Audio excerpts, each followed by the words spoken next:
As Iran continues with its crackdown on protesters involving brutal force and even death sentences, a top dissident Iranian Sunni cleric has denounced it as not Islamic.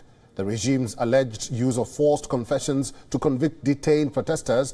The denunciation came as Iran's authorities continue with the arrests as part of its crackdown on anti-government protests, including that of a celebrity chef and a prominent journalist. Rights groups say convictions of dissidents in Iran's courts are often based on forced confessions. Iran has continuously denied this. Speaking at the Friday prayer sermon, Maulavi Abdolhamid Ismail Zahi said that torturing and beating accused to make them accept the allegations is not part of the Sharia law and of Iran's own constitution.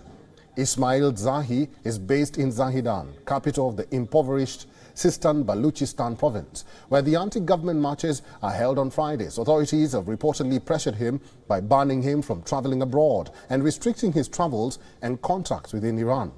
Ismail Zahi, a powerful dissenting Sunni voice, is a Shiite or in the Shiite-ruled Islamic Republic, also denounced mass arrests in Zahedan after security forces arrested more than 100 people, accusing them of being thugs and armed robbers. Now, according to estimates, nearly 14,000 people have been arrested by the Iranian forces for taking part in anti-government protests, including celebrities and influencers. This includes a prominent chef, Nawab Ebrahimi, who was arrested for allegedly sharing recipes of Persian cutlets on social media, which may have been seen as a taunt to the regime.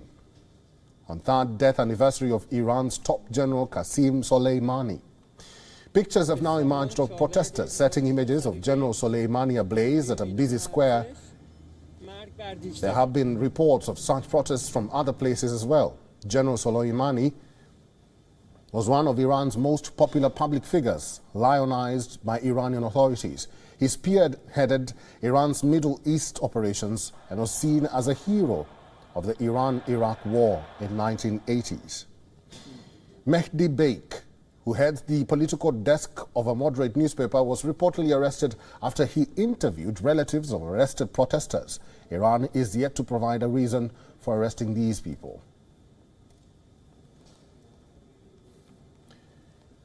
David Patrikarakos is a political analyst. Thank you for staying with WION, David. When a top cleric decries Iran's forced confessions and treatment to protesters, that will eventually be ignored by the government. What does that say about the country and its leadership? Well, first of all, I'll say, look, he said it at Friday prayers, which is a traditional, a traditional sort of medium in which clerics can make political speeches.